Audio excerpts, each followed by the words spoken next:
Good evening students, good evening. ठीक है, आज इस क्लास में हम लोग इंडिया के उस नेशनलिज्म के बारे में बातें करने वाले हैं जो कि 1857 के रिवोल्ट के बाद हुआ है।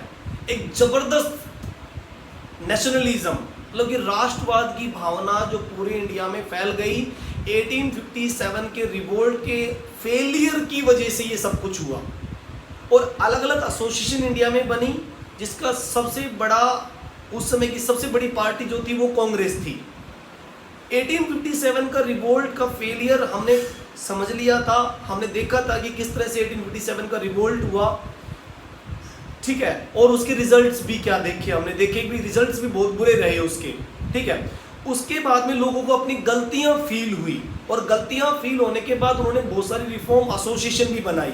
जैसे कि मैंने आपको समझाया था कि इंडियन एसोसिएशन बनी थी, इसके अलावा पूना सार्वजनिक सभा भी बनी थी, इसके अलावा बॉम्बे प्रेसिडेंसी एसोसिएशन भी बनाई गई, और इसके अलावा कलकत्ता प्रेसिडेंसी एसोसिएशन भी बनाई गई। इस तरह की बहुत सारी एसोसिएशन बनने लगी। लोकल एसोसिएशन भी बनी थी, जैसे आर्य समाज, स्वामी दयानंद सरस्वती ने अपने लोगों को मोटिवेट करने के लिए आर्य समाज बनाया। सिंध सभा भी बनने लगी, अलीगढ़ मूवमेंट भी हुई, बहुत सारी मूवमेंट हुई, और ट्राइबल मूवमेंट भी बहुत हुई भाई। उस टाइम में सबसे फेमस जो ट्राइबल मूवमेंट हुई थी वो बिरसा मुंडा ने शुरू की थी।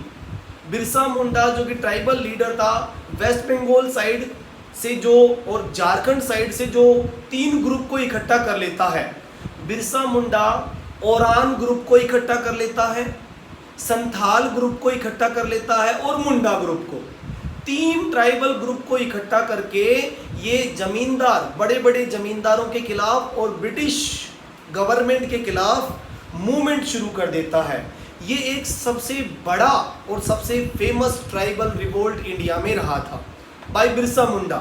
बिरसा मुंडा को यहाँ के लोग गॉड मानते थे, भगवान मानते थे कि उसके अंदर सुपर नेचुरल पावर्स हैं, ब्रिटिशर्स की गोलियां उसे मार नहीं सकती।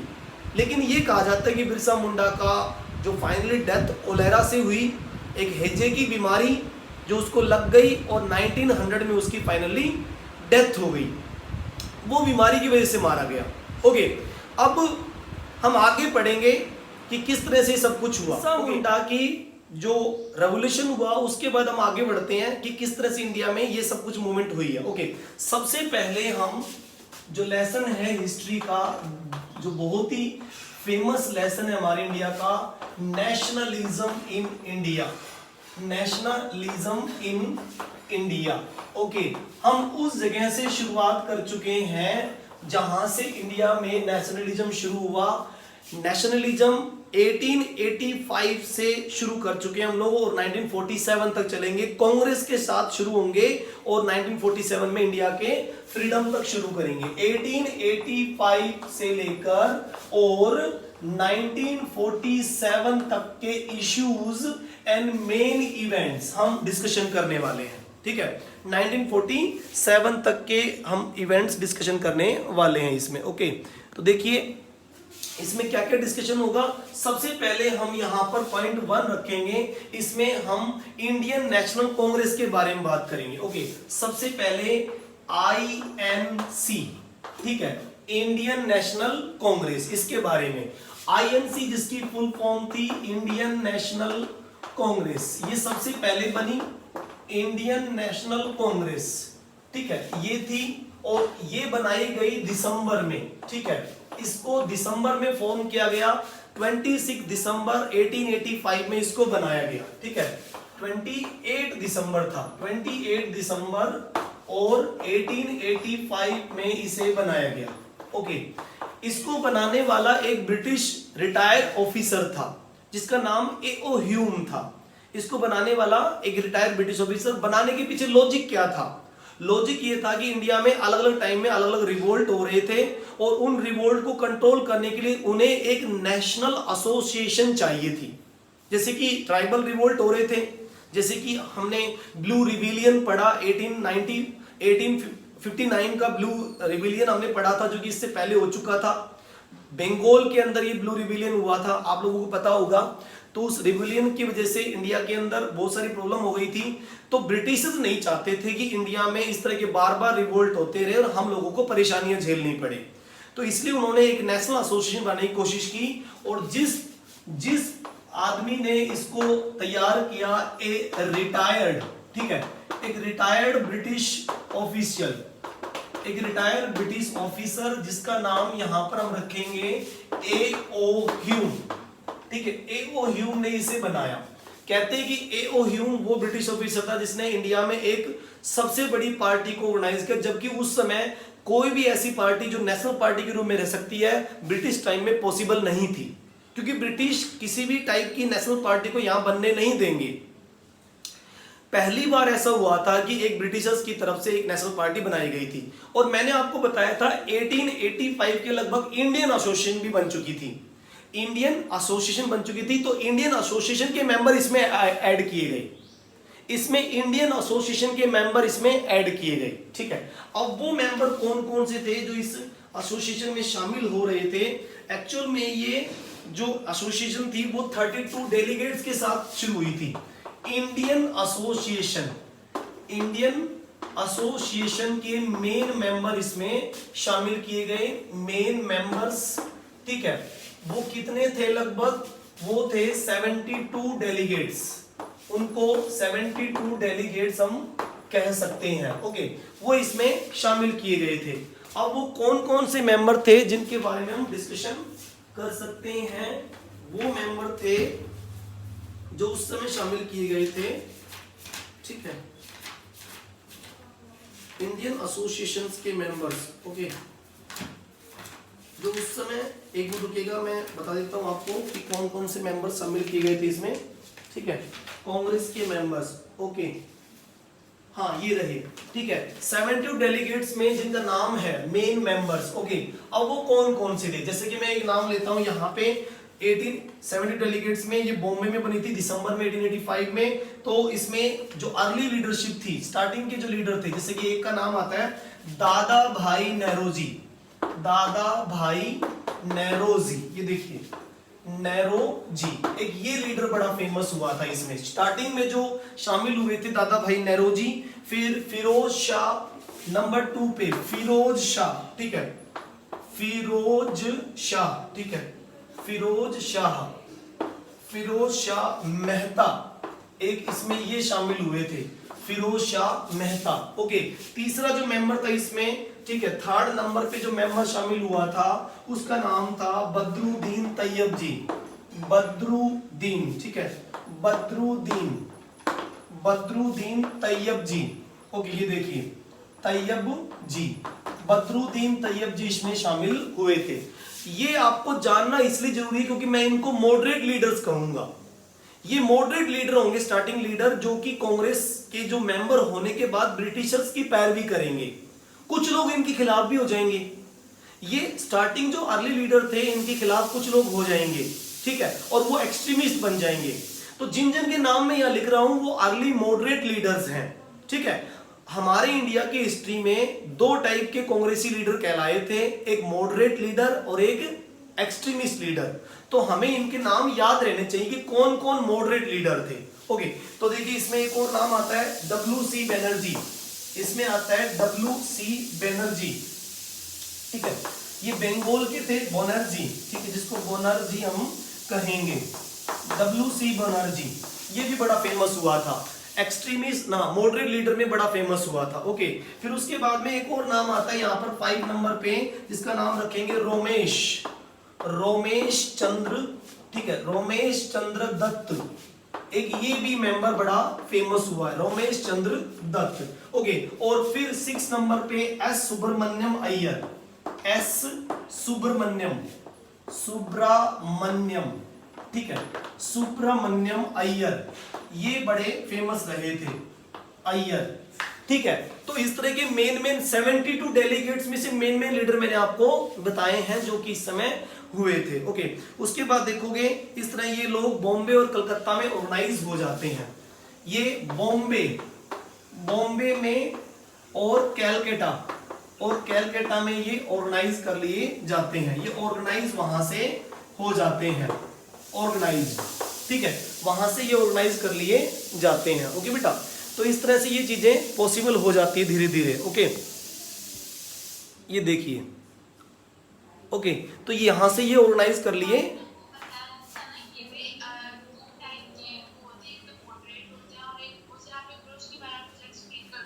एक्सट्रीमिस्ट, दो टाइप के लीडर होते थे। एक मॉडरेट जो ब्रिटिशर्स के फेवर में होते थे, हमेशा ही पोजीशन के लिए हाथ जोड़ के खड़े रहते थे, जैसा ब्रिटिशर्स कहेंगे वैसे चलेगा।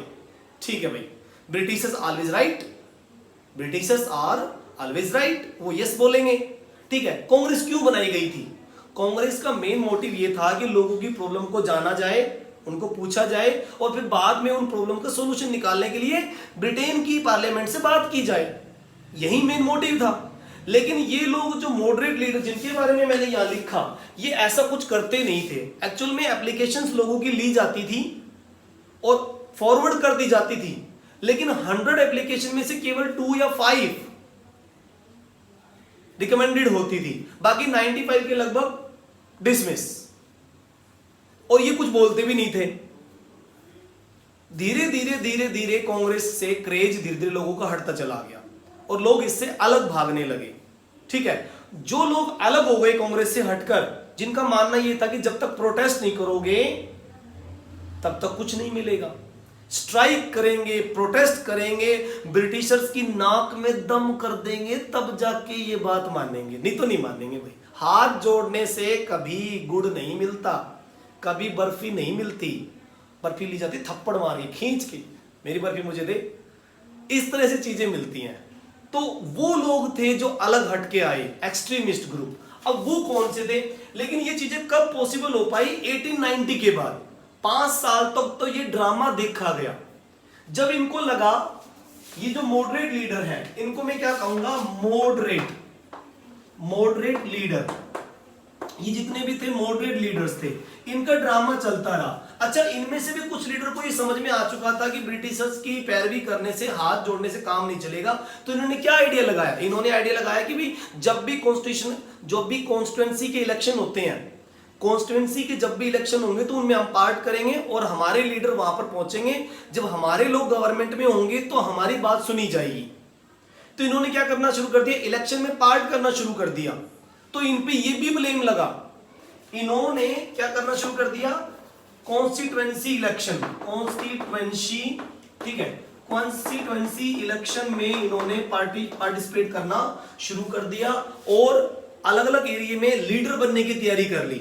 तो ये बहुत सारे जो कांग्रेस के लीडर थे उनको अच्छा नहीं लगा, उनको लगा कि ये लोग तो पोजीशन के भूखे हैं। बहुत सारे लोगों ने कांग्रेस के ऊपर ये आर्गुमेंट भी कर दिया था, the Congress is hunger for the position, ये पोजीशन के भूखे हैं। तो जो लोग इनसे अलग हो गए थे वो ग्रुप बहुत ही फेमस हुए, एक्सट्रीमिस्ट ग्रुप। ठीक है, एक्सट्रीमिस्ट ग्रुप धीरे धीरे अपना ग्रुप अलग अलग एरिया में बना रहे थे। ठीक है, और ये एक्सट्रीमिस्ट ग्रुप जब खुल के सामने आए, जब सूरत का अधिवेशन हुआ 1907 में और 1905 के बाद बड़े लेवल पे ये लोग डिवाइड हो गए थे। स्टार्टिंग में यहां इतना कुछ देखने को नहीं मिला, लेकिन मेथोडोलॉजी, थ्योरी सबकी अलग अलग थी। ठीक है, ओके। इसी बीच में एक बड़ी बात हो गई, ये सब कुछ ऐसे जैसे चलता रहा, लेकिन 1905 के आसपास एक बहुत बड़ी बात हुई जिसको हम बंगाल डिवाइडेशन कहते हैं। बंगाल डिवाइडेशन इसके 20 साल के बाद हुआ था, 20 इयर्स के बाद। ठीक है, ओके। लेकिन यहां कुछ लोग अलग अलग प्रॉब्लम को लेकर भी कुछ डिसीजंस ले रहे हैं, कुछ प्रॉब्लम्स आईएनसी में चल रही है, कुछ प्रॉब्लम अलग अलग एरिया में चल रही है। अब वो क्या था उसके बारे में मैं आपको कुछ यहां बता देता हूं। ठीक है, देखिए, जैसे प्रॉब्लम्स नंबर 1 चल रही थी। प्रॉब्लम नंबर 1 एक इल्बर्ट बिल को लेकर प्रॉब्लम चल रही थी, इल्बर्ट बिल। ठीक है, इल्बर्ट बिल 1883, ये एक प्रॉब्लम चल रही थी। एक प्रॉब्लम ये चल रही थी, इल्बर्ट बिल के अलावा एक प्रॉब्लम और थी, इल्बर्ट बिल, और एक था आर्म्स एक्ट, एक था arms act. Okay, arms act ये था 1878। ओके, एक इसमें एक प्रॉब्लम ये चल रही थी, वर्नाक्यूलर प्रेस एक्ट।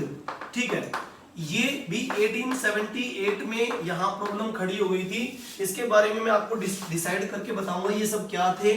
ओके, तो ये 3 प्रॉब्लम तो यहां मेन थी जिसके बारे में लोग बातें कर रहे थे। ओके, और कांग्रेस भी इन प्रॉब्लम का सॉल्यूशन नहीं कर पा रही थी। अब ये सब है क्या जिनकी वजह से लोग यहां पर बड़े परेशान हैं? ओके, तो देखिए, सबसे पहले मैं इल्बर्ट बिल के बारे में बात करता हूं, जहां कांग्रेस के लोग इस प्रॉब्लम का सॉल्यूशन नहीं करवा पाए थे। एक्चुअल में ये क्या था, ठीक है बेटा, तो देखिए एक्चुअल में ये इल्बर्ट क्या थे। ये एक ब्रिटिश ऑफिसर है सर इल्बर्ट, ठीक है, एक ब्रिटिश ऑफिसर है सर इल्बर्ट, एक जज, एक मजिस्ट्रेट, ओके, एक जज एक मजिस्ट्रेट है। अब वो एक प्रपोजल लेकर जाते हैं, एक प्रपोजल बनाया जाता है बेटा, देखो इसमें ध्यान दो, इसमें एक प्रपोजल दिया जाता है। इल्बर्ट बिल क्या था एक्चुअल में, ठीक है, एक प्रपोजल तैयार होता है कि भाई इंडियन जजेस और यूरोपियन जजेस में कोई डिफरेंस नहीं होना चाहिए। इंडिया के जज जो होते हैं, जो जुडिशरी में काफी साल उन्होंने जजमेंट की है, काफी एक्सपीरियंस हो गया है और वो एक क्वालिफाइड जज बन गया है, ओके, तो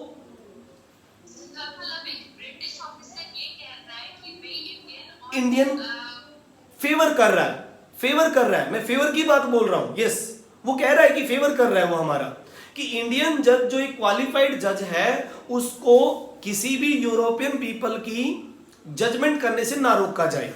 ये बहुत खास पॉइंट है, आगे हमें काम आएगा, ये ध्यान रखना, इसको ध्यान से सुनना। सर इल्बर्ट ये कह रहे हैं कि इंडियन जजेस को पूरा राइट मिलना चाहिए, कि वो इंडियन जजेस को भी पूरा राइट मिले कि वो किसी भी यूरोपियन का जजमेंट कर पाए। जैसे कि उस समय क्या होता था कि एक इंग्लैंड का जज ही किसी यूरोपियन पीपल की जजमेंट कर पाता था, इंडियन जज नहीं कर पाता था। इंडियन जज सिर्फ इंडियन पीपल की जजमेंट कर पाता था। किसी ब्रिटिश पीपल ने इंडिया में किसी को मार दिया, मर्डर कर दिया, या कोई अदर क्राइम कर दिया उसने, ठीक है, तो कोई भी इंडियन जज उसको सजा नहीं दे सकता था। वो सजा देने का अधिकार किसको मिल गया, यूरोपियन को। लेकिन इल्बर्ट ये कहते थे कि भाई हम एक बिल पास करवाएंगे ब्रिटेन की पार्लियामेंट से, जैसे कि मैंने बताया भी था कि 1857 के बाद तो डायरेक्ट कंट्रोल विक्टोरिया महारानी के पास आ गया था, इंपीरियल लेजिस्लेटिव असेंबली में अब रूल बनते थे। तो इन्होंने बिल रखा इंपीरियल लेजिस्लेटिव असेंबली में कि इंडियन जज को राइट मिले, ठीक है। कहां पर प्रपोजल रखा, ए प्रपोजल, ठीक है, एक प्रपोजल एक प्रपोजल रखा गया in Imperial Legislative Assembly, Imperial Legislative Assembly, ठीक है। उसमें एक प्रपोजल रखा कि इंडियन जज को इक्वल माना जाए। असेंबली में प्रपोजल रखा गया इंडियन जज को इक्वल माना जाए और उनके साथ किसी तरह का कोई भेदभाव ना किया जाए, ओके। तो इस तरह का एक प्रपोजल रखा गया। लेकिन आप देखोगे, लेकिन प्रॉब्लम क्या हुई कि इस चीज को लेकर बड़ी प्रॉब्लम हो गई। और प्रॉब्लम क्या थी बेटा कि जो है ये प्रपोजल फेल हो गया, ये प्रपोजल पूरी तरह से फेल हो गया। अब क्यों फेल हुआ, इंग्लैंड की पार्लियामेंट इंपीरियल लेजिस्लेटिव असेंबली से गवर्नमेंट पे प्रेशर बना दिया गया, गवर्नमेंट पे प्रेशर बना दिया गया कि इल्बर्ट बिल को पास नहीं होने देंगे, इल्बर्ट बिल को पास नहीं होने देंगे। उन्होंने ये बताया कि इंडियन पीपल और इंग्लैंड के पीपल्स में कोई बराबरी नहीं है।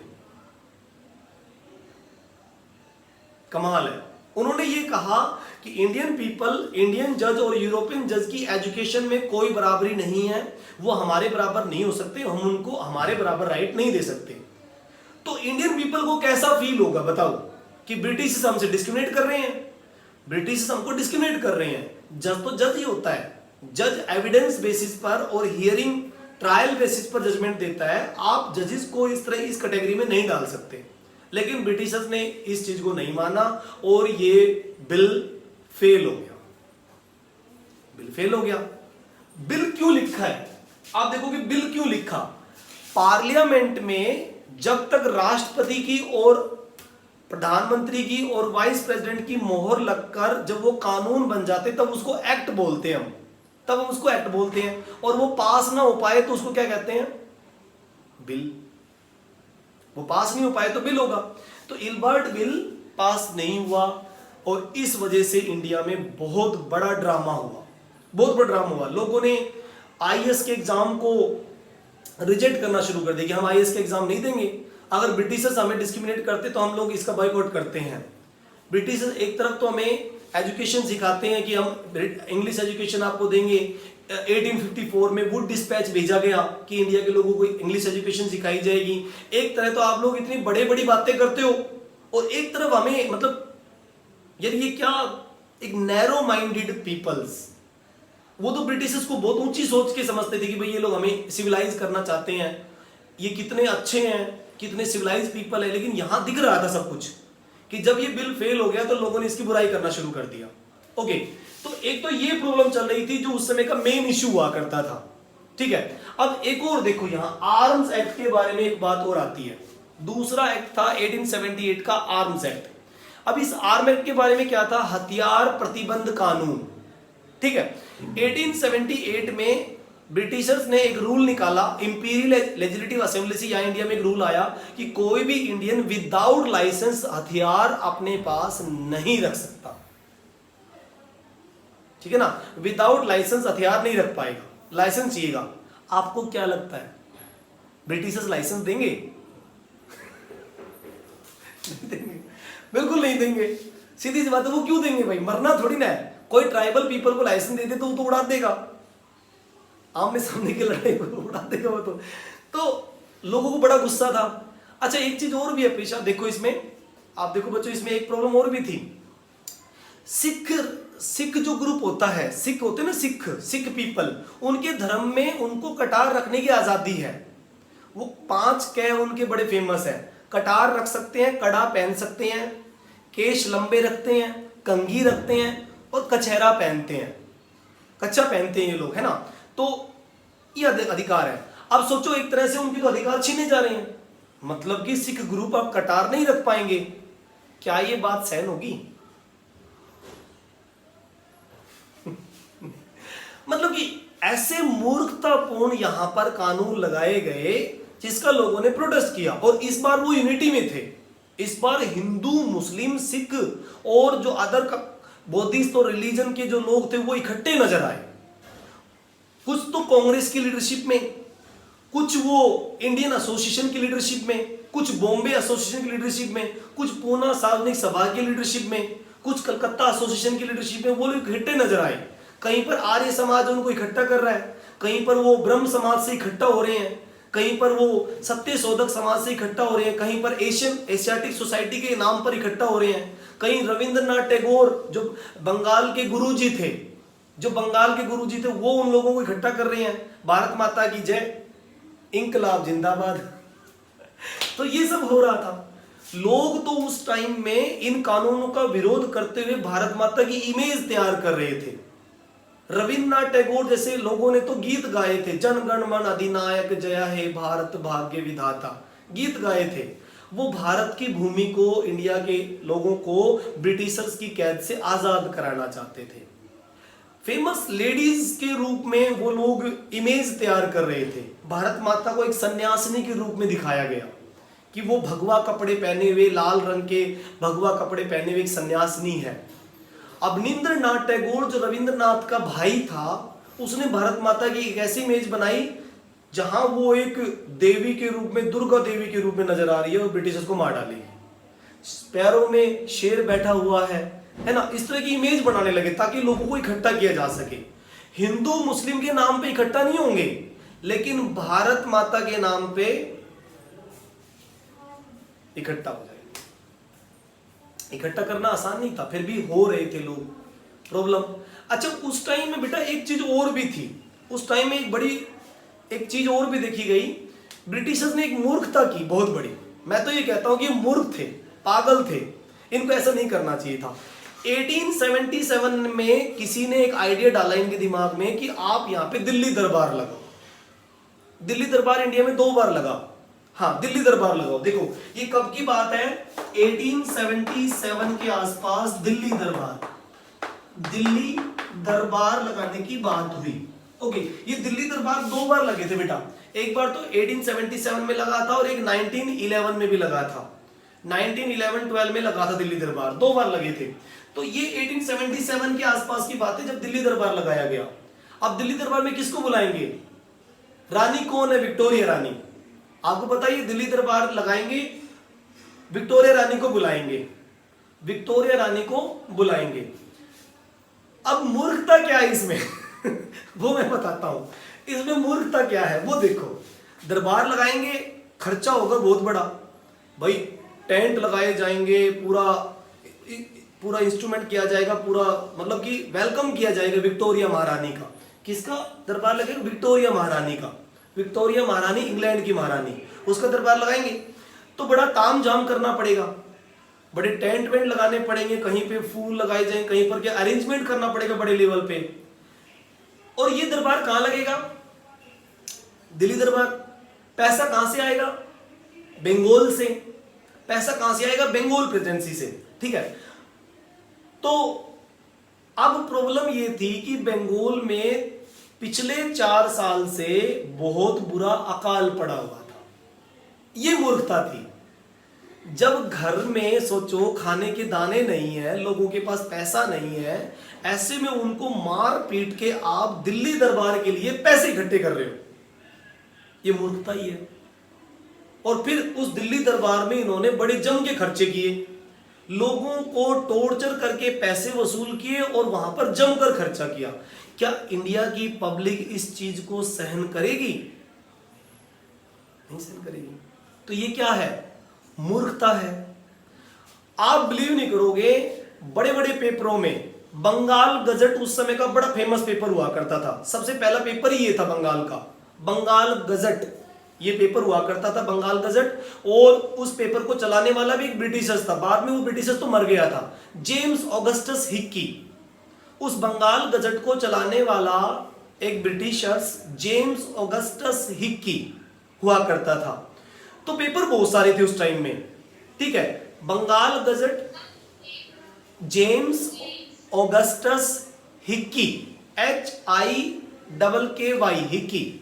ठीक है, James Augustus Hicky, Bengal Gazette अखबार चला करता था। तो आप क्या सोचते हो कि अखबारों में ब्रिटिशर्स के बारे में छपेगा? नहीं छपेगा। ऐसी ऐसी बातें छपी जो उनके प्रोटेस्ट में थी। ये छापा जा रहा है कि जब नीरो बंशी बजा रहा था तो पूरा यूरोप जल रहा था। देखो किस तरह के पॉइंट कसे गए हैं। नीरो बंसी बजा रहा था तो पूरा यूरोप जल रहा था, मतलब कि यहां बंगाल मर रहा है और आप लोग दिल्ली दरबार लगा के बैठे हो। यहां बंगाल मर रहा है, लोग मर रहे हैं, बुरी हालत में है, लाखों पब्लिक मर रही है यहां पर, और आप लोग फिजूल खर्ची कर रहे हैं। यहां बच्चों को खाने का अनाज नहीं है, पेट खाली पड़ा है लोगों का, और आप लोग दिल्ली दरबार लगा रहे हो। पेपर्स में अलग अलग तरह की बातें छपने लगी। जब ब्रिटिशर्स को अनह्यूमन कहा गया, ब्रिटिशर्स के ऊपर तरह तरह के ब्लेम लगने लगे, तब ब्रिटिशर्स ने लोकल अखबार जो कि बंगाली लैंग्वेज में थे, संस्कृत लैंग्वेज में थे, मराठी लैंग्वेज में थे। केसरी अखबार चलता था उस समय, मराठी लैंग्वेज में केसरी, जिसको बाद में पंजाब केसरी भी हम कह रहे हैं। केसरी अखबार मराठा एरिया में चलता था, महाराष्ट्र एरिया में, तो वो बड़ा फेमस था उस समय। बहुत सारे अखबार थे, पेपर थे। ठीक है, बंगाल गजट भी था, और एक राजा राम मोहन राय का एक फेमस अखबार उस समय था, संवाद कौमुदी और समाचार चंद्रिका। ये पेपर हुआ करता था, संवाद कौमुदी और समाचार चंद्रिका। राजा राम मोहन राय का पेपर था, संवाद कौमुदी एंड समाचार चंद्रिका। कौमुदी, संवाद कौमुदी, संवाद मतलब बोलचाल, संवाद मतलब बोलचाल, संवाद कौमुदी और समाचार चंद्रिका। ये इस तरह के बहुत सारे पेपर थे। तो आपको क्या लगता है, इस मूर्खता भरे कारनामे के किस्से, इस मूर्खता भरे कारनामे के किस्से अखबार में नहीं छपेंगे? छपेंगे, सीधी सी बात है। तो ब्रिटिशर्स को इस बात से भी एलर्जी थी कि हमारे बुरे काम आप अखबार में मत छापो। Vernacular Press Act, Vernacular Press Act, इसको शुद्ध हिंदी में पढ़ें तो ये कहता है देसी अखबार प्रतिबंध कानून। वर्नाक्यूलर देसी लैंग्वेज होती है, चाहे वो संस्कृत में हो, चाहे उर्दू में हो, चाहे मराठी में हो, उसको हम वर्नाक्यूलर लैंग्वेज बोलते हैं। देसी अखबार प्रतिबंध कानून लगा दिए गए। अब सोचो कि लोगों को बोलने भी नहीं दिया जा रहा है, प्रेस की फ्रीडम छीन ली गई है, प्रेस की फ्रीडम छीन ली गई है। कितना अजीब हो रहा है यहाँ पे, मतलब कि ब्रिटिशर्स सोच रहे हैं कि हम इंडिया को आसानी से कंट्रोल कर सकते हैं। आपको क्या लगता है कंट्रोल कर लेंगे? प्रोटेस्ट बढ़ने लगा, लोगों को ये समझ में आने लगा कि हमारी सबसे बड़ी कमी है, हम ब्रिटिशर्स को कोऑपरेट करते हैं। हमारे ट्रेड की हालत खराब हो गई। हम लोग यूरोप में कितने नंबर 1 थे। इंडियन टेक्सटाइल की वैल्यू जो यूरोप में थी वो पूरे वर्ल्ड में नहीं थी। पूरे यूरोप में बड़े महंगे बिकते थे मसाले हमारी कॉटन टेक्सटाइल बड़ी महंगी बिकती थी। इंडिया का मसलिन बड़ा महंगा बिकता था। इंडिया का ढाका का मलमल बड़ा फेमस रहा है, तो वो बिकता था यहाँ पे। और क्या होता था इंडिया में जैसे मैं ये कहूँ कि कॉटन के क्लॉथ कढ़ाई वाले, जो कि आपने 8th में भी और 9th में शायद पढ़े होंगे आपने, वो छींट के कपड़े और वो बंधना टाइप का कपड़ा जो होता था, बंधना कपड़ा होता था, छींट के कपड़े होते थे, ये बड़े फेमस होते थे। तो उनकी वैल्यू घट गई थी, इंडियन ट्रेड की वैल्यू घट गई थी, तो लोगों ने प्रोटेस्ट करना शुरू कर दिया। इन 20 साल में आईएनसी बनने के बाद 1905 तक हर जगह पर बड़े लेवल पे ब्रिटिशर्स का प्रोटेस्ट चल रहा था। सबसे बुरी हालात तो उस जगह पर थी बंगाल, बॉम्बे और मद्रास, जहां इनकी प्रेसिडेंसी हुआ करती थी। बंगाल, बॉम्बे और मद्रास 3 प्रेसिडेंसी एरिया था जहां पर ब्रिटिशर्स का बहुत बड़ा ट्रेड चलता था। उस जगह पर बड़े लेवल पे प्रोटेस्ट होने लगे और प्रोटेस्ट किया एक्सट्रीमिस्ट लीडर ने। बड़े लेवल पे एक्सट्रीमिस्ट लीडर सामने आए। अब जानना नहीं चाहोगे ये एक्सट्रीमिस्ट लीडर कौन है। वैसे तो मॉडरेट भी यहां पर अब प्रोटेस्ट कर रहे हैं, मॉडरेट भी अब धीरे धीरे सामने आ रहे हैं। मॉडरेट में दादा भाई नेहरू जी हमें याद करेंगे, इसे रफ करने वाले हैं, तो एक बार हम फिर याद कर लेंगे मॉडरेट कौन है। दादा भाई नेहरू जी, और फिर उसके बाद बदरुद्दीन तैयब जी, और कौन है, रमेश चंद्र दत्त है, इसके अलावा और कौन है, एस सुब्रमण्यम अय्यर है। ओके, और बहुत सारे इस तरह के 5-6 लीडर तो ये हो ही गए, बाकी 72 डेलीगेट्स थे। फिर कांग्रेस बढ़ चुकी थी। एक्सट्रीमिस्ट लीडर में जो अलग थे वो थोड़े और हटकर थे, ठीक है। और प्रोटेस्ट बड़े लेवल पे चल रहा था। इंडिया की इकोनॉमी डाउन हो गई, उसके लिए प्रोटेस्ट चल रहा है। वर्नाक्युलर प्रेस एक्ट लगा दिया, उसका प्रोटेस्ट चल रहा है। आर्म एक्ट लगा दिया, उसका प्रोटेस्ट चल रहा है। इल्बर्ट बिल पास नहीं हुआ, उसका प्रोटेस्ट चल रहा है। तो प्रोटेस्ट पे प्रोटेस्ट चलते चले गए। और आपको याद होगा 1900 के आसपास, 1890 और 1900 के आसपास तो ट्राइबल पीपल रिवोल्ट चल रहा था, बिरसा मुंडा रिवोल्ट, वो भी चल रहा था इसी के आसपास। 1895 से 1900 के बीच में ट्राइबल रिवोल्ट, बहुत सारे रिवोल्ट थे जिनकी काउंटिंग हम नहीं कर सकते, बहुत सारे रिवोल्ट थे। ओके, तो देखिए अब आगे बढ़ते हैं। इंडियन नेशनल कांग्रेस के बाद एक सबसे बड़ा इवेंट जो इंडिया में हुआ वो था बंगाल का डिवाइडेशन। लेकिन उससे पहले कुछ एक्सट्रीमिस्ट लीडर यहां आ चुके थे। जो एक्सट्रीमिस्ट लीडर यहां पर आए जिन्होंने बड़े लेवल पे रिवोल्ट में पार्ट किया, वो कौन कौन से थे, ठीक है। देखिए उनका नाम, उनका जो वर्क था वो उनको दिखाएगा। ओके बेटा, देखिए एक्सट्रीमिस्ट लीडर में जिन्होंने अलग अलग एरिया में पार्ट किया, मॉडरेट लीडर ने भी उनका साथ दिया, वो कौन कौन से थे, ठीक है। तो देखिए, ठीक है, तो ये जो था एक्सट्रीमिस्ट फेस, ठीक है, एक्सट्रीमिस्ट लीडर्स, ठीक है, लीडर्स, ठीक है, इन कांग्रेस, ठीक है, कांग्रेस पार्टी में जो एक्सट्रीमिस्ट लीडर हुए उनमें लाल, बाल और पाल का नाम लिया जा सकता है, सबसे फेमस लीडर रहे हैं, ठीक है, जिसमें 3 ग्रुप, ठीक है। ओके, कांग्रेस के लीडर, ओके देखिए यहां पर हम एक्सट्रीमिस्ट लीडर कहे जा सकते हैं, और वो कौन से हैं। नंबर 1, ठीक है, लाल, ठीक है, लाल। ओके, नंबर 2 बाल, ठीक है, और नंबर 3 पाल। ये देखिए लाल, बाल और पाल, ये 3 लीडर मेन रहे हैं इसमें। अब नाम क्या है इसका, लाला लाजपत राय, लाला लाजपत रॉय, ठीक है। ये बड़े फेमस एक एक्सट्रीमिस्ट लीडर हुए, ठीक है। इनका एरिया पंजाब था, पंजाब और महाराष्ट्र, पंजाब, राजस्थान, महाराष्ट्र, बड़ा फेमस एरिया।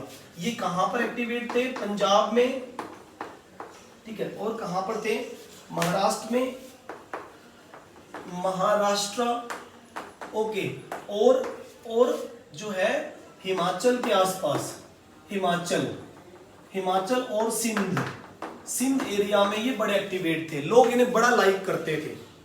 लाला लाजपत राय को यहाँ के लोग बड़े लाइक करते थे क्योंकि ये एक्सट्रीमिस्ट ग्रुप थे। ओके, ये हाथ जोड़ के काम चलाने वालों में से नहीं थे। अगर ब्रिटिशर्स थप्पड़ मारेंगे, डायरेक्ट मुंह पे थप्पड़ मारेंगे अगर वो डिमांड नहीं मानेंगे तो। ओके, अब ये और देखो, महाराष्ट्र से बाल गंगाधर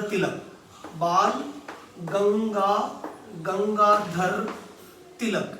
अब देखो, बाल गंगाधर तिलक जो थे ये भी एक फेमस लीडर हुए, ठीक है, तिलक, ठीक है। ये महाराष्ट्र से मराठवाड़ा एरिया, तिलक ने तो एक आइडिया भी दिया था ब्रिटिशर्स के अगेंस्ट कि Swaraj is my birth right and I shall have it. वो इंडिया के अंदर स्वराज की मूवमेंट चाहते थे कि इंडिया के अंदर स्वराज लाया जाए। ओके, ठीक है, ये स्वराज मूवमेंट के फेवर में थे, Swaraj movement. Okay, Swaraj movement के फेवर में थे। ओके, ये देखिए बहुत जबरदस्त लीडर हुए हैं, ये बहुत जबरदस्त लीडर हुए हैं, लाल बाल पाल। ओके, और एक जो पाल ग्रुप है, पाल का जो नाम आ रहा है उसको बिपिन चंद्र पाल कहते हैं, ठीक है। ये महाराष्ट्र के फेमस रहे हैं। बाल गंगाधर तिलक कहां के रहे हैं? महाराष्ट्र। ओके, महाराष्ट्र, ठीक है, ये महाराष्ट्र से बड़े फेमस हुए, महाराष्ट्र और कहेंगी मराठवाड़ा, मराठा एरिया, महाराष्ट्र मराठा एरिया। इनका केसरी अखबार बड़ा फेमस रहा है भाई, बहुत ही फेमस अखबार इनका रहा है। ओके, और तीसरा जो था जिसको हम एक्सट्रीमिस्ट ग्रुप में ऐड करेंगे और इसका बहुत बड़ा ग्रुप था, इसका भी बिपिन चंद्र पाल, ठीक है, इसको कहेंगे बिपिन चंद्र पाल, ठीक है। ये बंगाल के थे, बिपिन चंद्र पाल बंगाल के रहने वाले थे। तो बंगाल में बहुत बड़ी मूवमेंट इन्होंने शुरू की थी, बहुत बड़ी मूवमेंट, ठीक है। पाल जो थे बंगाल से ऑपरेट कर रहे थे, बंगाली बाबू थे, ठीक है। और कहते हैं कि इनके मुकाबले में सबसे बड़ी मूवमेंट करने वाला कोई नहीं था, जो इन्होंने मूवमेंट खड़ी की उसके मुकाबले में कोई नहीं था। इन्होंने इंडिया की इकोनॉमी का सर्वे किया, इंडिया की हालत जो ब्रिटिशर्स की वजह से खराब हुई उसके ऊपर पूरा सर्वे किया, लोगों को मोटिवेट किया, अपने अखबार के थ्रू इन्होंने बड़े लेवल पे काम किया। लाला लाजपत राय और ये बाल गंगाधर तिलक, इन सब ने अपने अपने अखबार के थ्रू ये सारा काम कर दिया। और आप देखोगे ब्रिटिश का ट्रेड घटने लगा, बंगाल की हालत खराब कर दी इन्होंने। ब्रिटिशर्स का जो 102-120 करोड़ का जो ट्रेड होता था उसकी हालत खराब करके नीचे ला दिया। ये लोगों को पता क्या समझा रहे हैं? स्वदेशी मूवमेंट कर रहे हैं, ये स्वदेशी मूवमेंट इनका था, स्वदेशी मूवमेंट। ये देखो स्वदेशी मूवमेंट ये शुरू कर चुके हैं ये तीनों ग्रुप, ठीक है। और इनका मानना ये था कि इंडिया के लोगों को अपने देश का खुद का खरीदना चाहिए, खुद का बना हुआ खरीदना चाहिए। हमें फॉरेन जो भी चीजें होती है, प्रोडक्ट होते हैं, उनको बॉयकॉट करना चाहिए बड़े लेवल पे। अगर हम फॉरेन प्रोडक्ट्स का बॉयकॉट करते हैं तो डेफिनेटली इंडिया से ब्रिटिशर्स भाग जाएंगे। हमें सिर्फ एक शुरुआत करने की जरूरत है। और आप बिलीव नहीं करोगे, बड़े लेवल पे ब्रिटिश प्रोडक्ट्स की होली जलने लगी। कपड़े प्रोडक्ट सरेआम बीचों बीच चौक के बीच में लाते और आग लगा देते और ब्रिटिशर्स को दिखाते काले झंडे, टाटा बाय बाय, काले झंडे दिखाते। और जब ये काले झंडे दिखाते हैं तो ब्रिटिशर्स को बड़ा नफरत होती है इस बात से, यार हमें काले झंडे दिखा रहे हैं, ब्लैक फ्लैग दिखा रहे हैं, मतलब हमारा प्रोटेस्ट कर रहे हैं, तो उनको बड़ा नफरत होती। फिर उनके वो आधे चड्डे वाले जो वो सिपाही होते, डंडा लेके आते, मारते पीटते, धमाधम पीटा पीटी कर देते। और फिर भी ये लोग नहीं मानते। इनका मेन मेथड होता था कि रैलीज निकालेंगे, प्रोटेस्ट करेंगे, धरना देंगे, ठीक है। ये बड़े बड़े जो कलेक्टर ऑफिस होते थे, जो ब्रिटिश प्रेसिडेंसी ऑफिस होते थे, कोर्ट होते थे, कलकत्ता का कोर्ट बन चुका था उस समय, कलकत्ता कोर्ट के चारों तरफ घेराव डाल देते। तो मतलब धीरे धीरे इन्होंने ब्रिटिशर्स की हालत खराब कर दी। सबसे बुरी हालत तो इन्होंने कर दी बिपिन चंद्र पाल ने। बंगाल में बंगाली गीत गाए गए, ठीक है, रविंद्रनाथ टैगोर की लीडरशिप में बंगाली गीत गाए गए, आमार सोनार बांग्ला, इस तरह के गीत गाए गए। लोगों को हाई लेवल पे मोटिवेट कर दिया गया, हाई लेवल पे मोटिवेट कर दिया गया ताकि वो बढ़िया से इसमें पार्ट कर सके, ठीक है। अब ब्रिटिशर्स को पसीने आने लगे, ब्रिटिशर्स को समझ नहीं आ रहा था कि कैसे कंट्रोल करें। ब्रिटिशर्स के ट्रेड की सबसे बुरी हालत बंगाल पोर्ट पे थी, इसीलिए बंगाल टेंशन का पॉइंट बन गया, सबसे बड़ा टेंशन का पॉइंट बंगाल बन गया।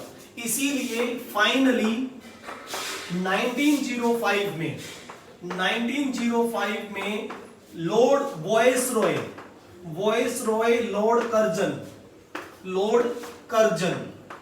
लॉर्ड कर्जन ने, ठीक है, बंगाल डिवाइडेशन का प्रपोजल, बंगाल डिवाइडेशन का एक प्रपोजल, ठीक है, प्रपोजल इंग्लैंड की पार्लियामेंट में डाल दिया। कहां डाल दिया? इंग्लैंड की पार्लियामेंट में डाल दिया। ओके, ठीक है, इंग्लैंड की पार्लियामेंट में डाल दिया। अब आप देखोगे जब उसने इंग्लैंड की पार्लियामेंट में डाल दिया तो अब वो इसको पूरा करवाएंगे, मतलब बंगाल को तोड़ दिया जाएगा। पहले बंगाल बहुत बड़ा पार्ट था, मतलब कि ये देखें कि बंगाल, ये मान के चलो कि आसाम का कुछ पार्ट बंगाल में हुआ करता था, उड़ीसा का कुछ पार्ट बंगाल में हुआ करता था, बहुत बड़ा बड़ा पार्ट बंगाल में हुआ करता था। तो लॉर्ड कर्जन ये चाहते हैं, उस समय के वॉइसरॉय थे हमारे इंडिया के, 1905 में वॉइसरॉय हमारा यही हुआ करता था।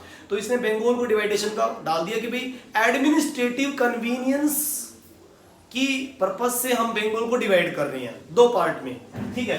रीजन क्या दिया इसने? रीजन दिया, रीजन एडमिनिस्ट्रेटिव, ठीक है, ट्रेटिव कन्वीनियंस, ठीक है, एडमिनिस्ट्रेटिव कन्वीनियंस की पॉइंट ऑफ व्यू से हम बंगाल को डिवाइड कर रहे हैं, दो पार्ट में डिवाइड करेंगे, एक बनेगा ईस्ट बंगाल और एक बनेगा वेस्ट बंगाल, ठीक है। तो दो पार्ट में डिवाइड कर दिया गया। ओके, ये देखिए टू पार्ट्स, डिवाइड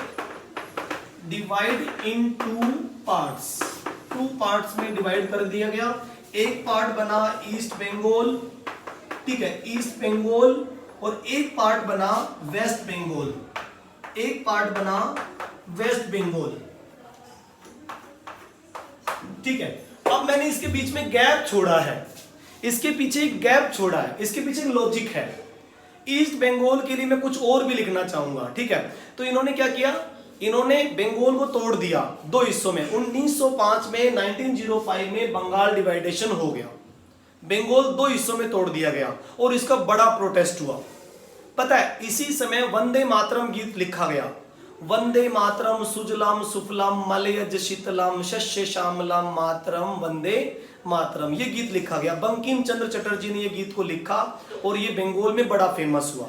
उसी समय रविंद्रनाथ टैगोर ने भी एक लिखा, एक गीत, आमार सोनार बांग्ला, हमारे सोने जैसा बांग्ला, लिखा गया।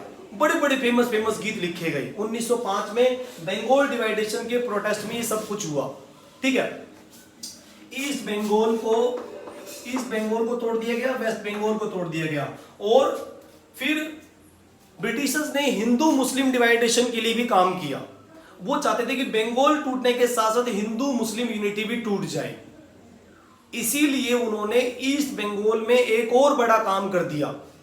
ईस्ट बंगाल में एक और बड़ा काम क्या था? 1906 में, अगले ही साल, मुस्लिम पीपल्स की एक अलग से एसोसिएशन बना दी ताकि हिंदू और मुस्लिम अलग अलग हो जाए। क्या चल रहा था? ये वही ट्रिक जो पुरानी है, डिवाइड एंड रूल पॉलिसी। ये ट्रिक काफी टाइम से यूज नहीं की थी इन्होंने, फिर दोबारा यूज कर लिया, फिर दोबारा यूज की। आपको याद होगा मराठा टाइम में यूज की गई थी divide and rule policy, Maratha group को अलग अलग तोड़ के उन्होंने यूज किया था। एक बार फिर 1906 में इन्होंने, 1906 में ईस्ट बंगाल में ढाका में इन्होंने all India Muslim league AIML बना दी।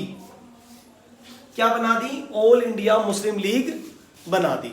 कब बनी? 1906 में बनी है, ऑल इंडिया मुस्लिम लीग बना दी गई। ओके बेटा, ऑल इंडिया मुस्लिम लीग बना दी गई। ओके, तो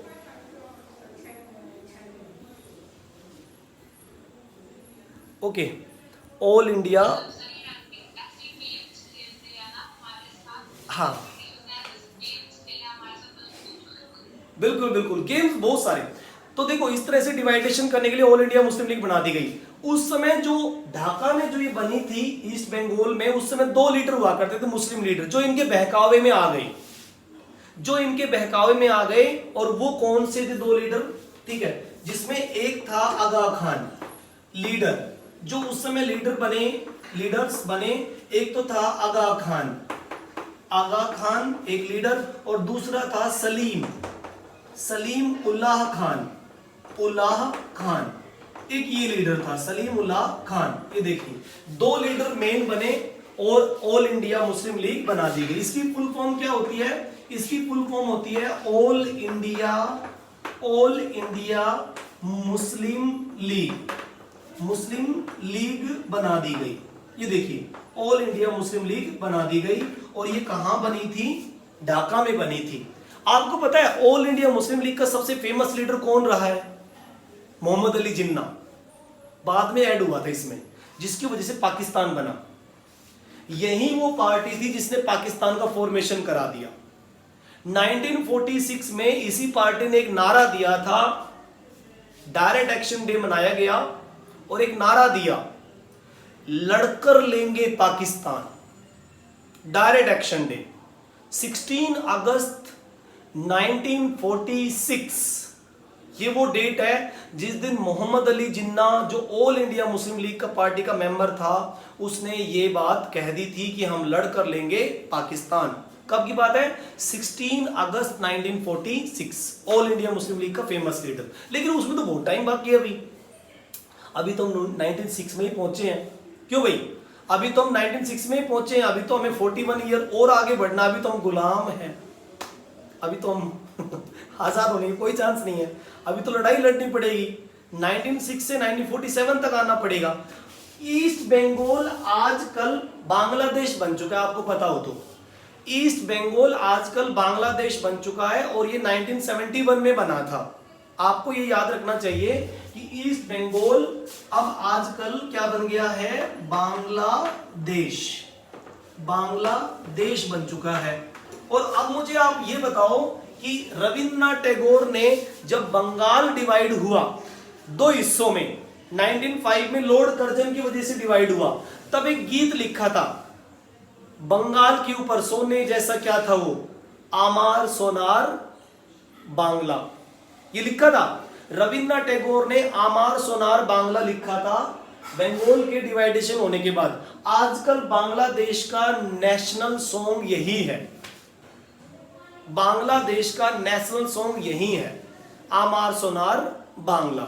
हमारा क्या है, जनगण मन अधिनायक जय है, हमारा तो जनगण मन है, तो इनका है आमार सोनार बांग्ला। बहुत प्रोटेस्ट हुआ भाई, बहुत। बंगाल डिवाइडेशन को लेकर सारे लोग जो है प्रोटेस्ट करने लगे कि हम बिल्कुल भी ब्रिटिशर्स को इस बात के लिए क्षमा नहीं करेंगे, कभी हम उनको फॉरगिव नहीं करेंगे, और बंगाल डिवाइडेशन सरासर गलत है। और साथ में जो ये ऑल इंडिया मुस्लिम लीग बना दी, हिंदुओं को मुस्लिम लोगों से अलग कर दिया, ये और भी बड़ी जाति है, ये और भी बड़ी तुमने गलत काम किया। तो ये चीजें होने लग गई। लेकिन जैसे तैसे बंगाल डिवाइडेशन हो गया, लोगों को गुस्सा था इस बात पे, ठीक है।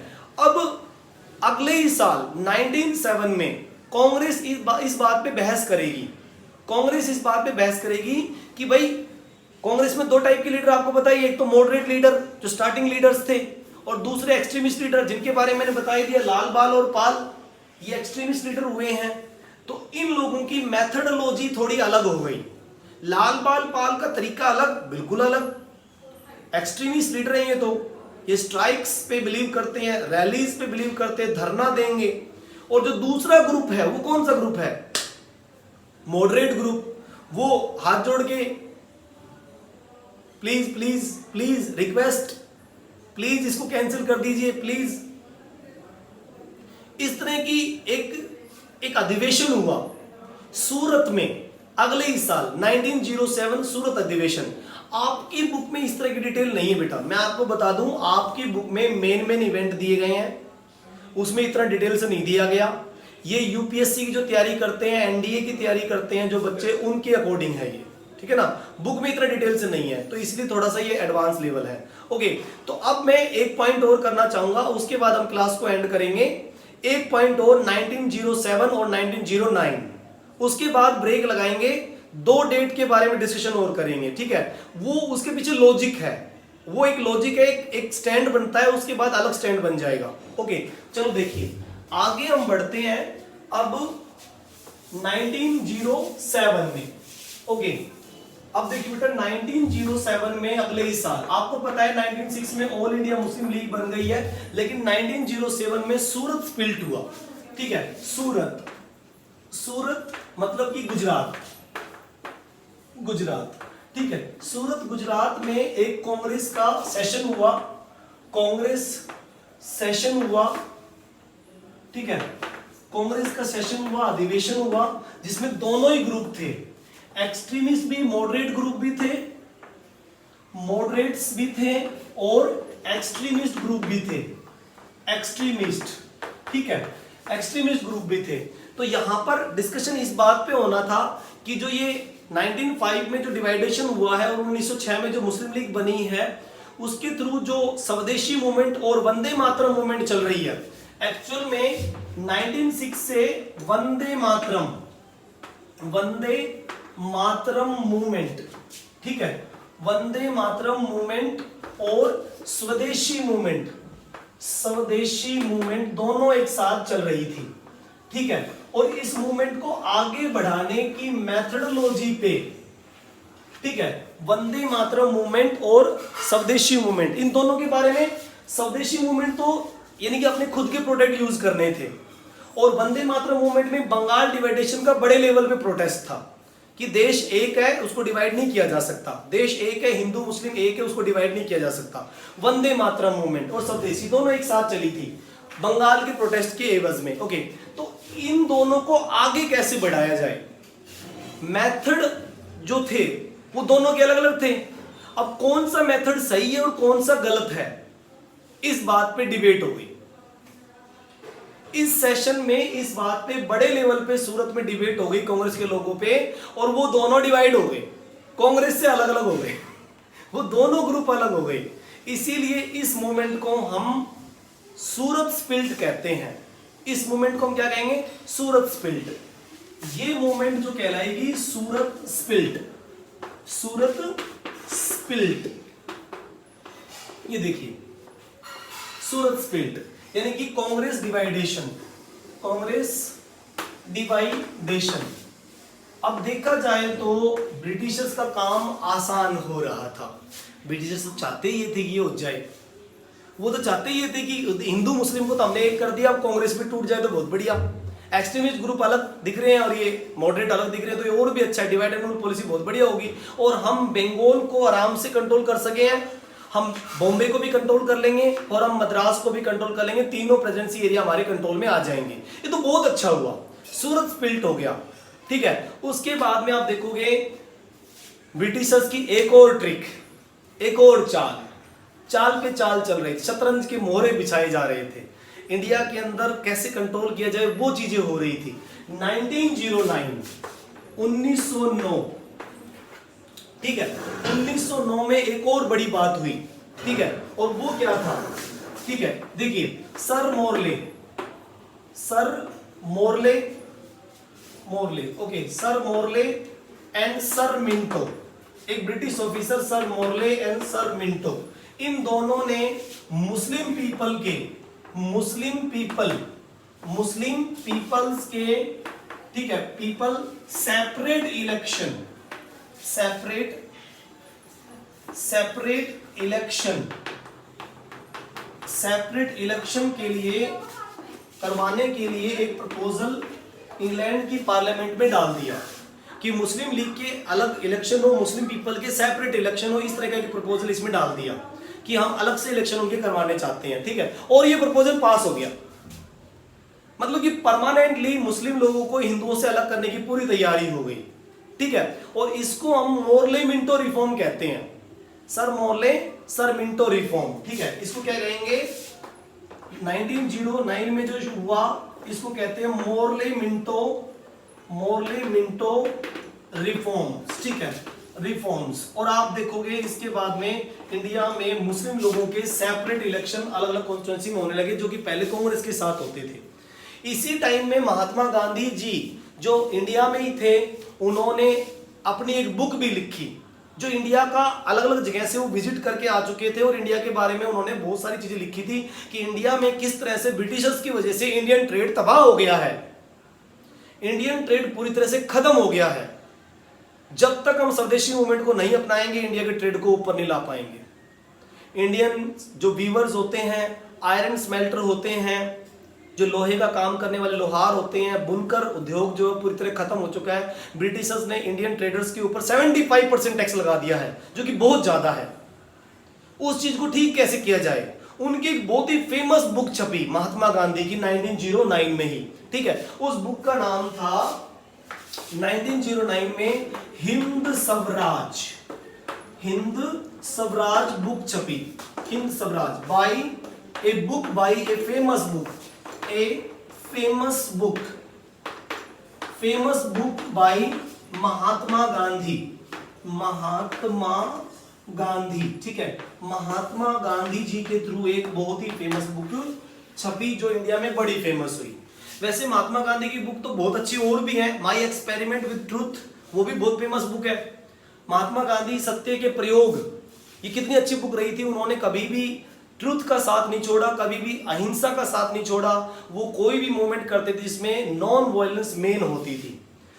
इस बुक में हिंद स्वराज में उन्होंने स्पेशली लोगों को यह बताया कि हम लोग एक हो सकते हैं, हम लोग इंडिया के अंदर हिंद स्वराज ला सकते हैं, हम स्वराज मूवमेंट करके इंडिया को वही स्टेटस दिला सकते हैं जो हमारा पहले कभी हुआ करता था।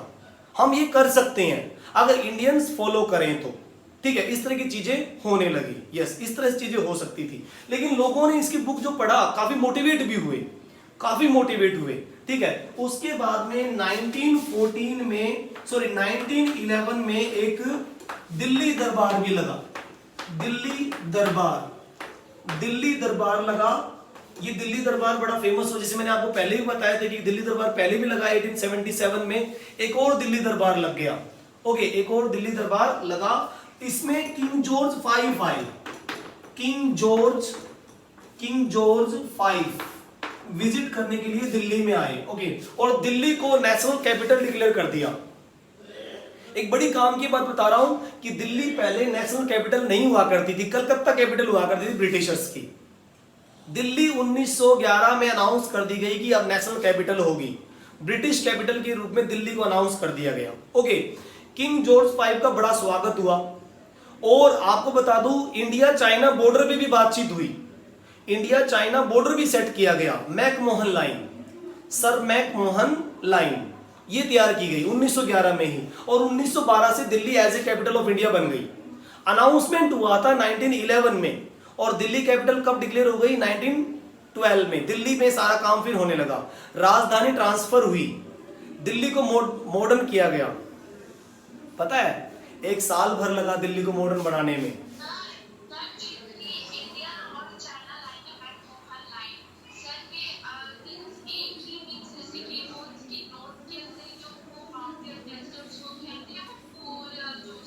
जहां जहां हमारा जम्मू कश्मीर से लेकर उत्तराखंड से लेकर फिर हमारा तिब्बत बॉर्डर, तिब्बत जो पहले इंडिया और चाइना के बीच में एक इंडिपेंडेंट स्टेट हुआ करता, जैसे नेपाल इंडिपेंडेंट स्टेट है, तिब्बत भी एक इंडिपेंडेंट स्टेट हुआ करता। तिब्बत के ऊपर से अरुणाचल की बॉर्डर तक बनाई गई थी मैकमोहन लाइन, ठीक है। ये बनाई गई थी 1911 में डिक्लेयर हुई थी, और फिर दिल्ली को नेशनल कैपिटल डिक्लेयर कर दिया गया था। तो ये सारी मूवमेंट उस समय हुई थी। किंग जॉर्ज V की लीडरशिप में दिल्ली दरबार लगा था, और दिल्ली को मॉडर्न बना दिया गया। जो पहले पुरानी दिल्ली हुआ करती थी उसको मॉडर्न बना दिया गया, कनॉट प्लेस बनाया गया। आप देखोगे दिल्ली में कनॉट प्लेस है, वो उस समय ही तैयार हुआ था। 1 साल भर में दिल्ली में बड़ी तोड़फोड़ हुई थी। 1911 के बाद दिल्ली में बहुत तोड़फोड़ हुई, और जो संकड़ी गलियां थी, शाहजहानाबाद की गलियां, याद है आपको? शाहजहानाबाद की गलियां वो तोड़ दी गई, ठीक है। और एक नई मॉडर्न दिल्ली का निर्माण हुआ, चौड़ी चौड़ी सड़कें, और वाइसरेगल पैलेस, नेशनल म्यूजियम 1920 में तैयार हुआ। आपने 8th में पढ़ा था, national museum and national archives gallery, national museum and national archive Delhi में ही सेटअप हुआ था, 1920 में सेटअप हुआ था। 1911 के बाद दिल्ली जब कैपिटल बनी तब ये बना था। तो इस तरह से ये मेन इंपॉर्टेंट इवेंट रहे 1911 तक के। अब 1911 के बाद हम नेशनलिज्म ऑफ इंडिया के सेकंड पार्ट में हम पढ़ेंगे, ठीक है। 1911 के बाद क्या क्या मेन इवेंट है थोड़ा सा बता देता हूँ, रिकैप थोड़ा सा। हम वर्ल्ड वार फर्स्ट के बारे में डिस्कशन करेंगे, वेरी इंपॉर्टेंट टॉपिक। फिर महात्मा गांधी की एंट्री इंडिया में कि किस तरह से उन्होंने यहाँ पर मूवमेंट की और इंडिया को आजाद कराया। और फिर सुभाष चंद्र बोस, भगत सिंह, राजगुरु, सुखदेव, इनकी एंट्री। और फिर आईएनए, फिर सेकंड वर्ल्ड वार। फिर सेकंड वर्ल्ड वार के बाद किस तरह से भारत छोड़ो आंदोलन शुरू हुआ और इंडिया को आजाद कराया गया। तो 1911 के बाद बहुत अच्छे अच्छे मूवमेंट है। यस, ठीक है बेटा।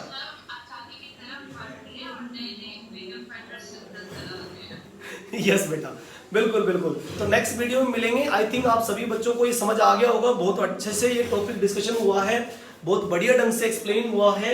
1911 का दिल्ली दरबार हमें याद रखना है। नेक्स्ट वीडियो में इससे आगे बढ़ेंगे हम लोग, ठीक है।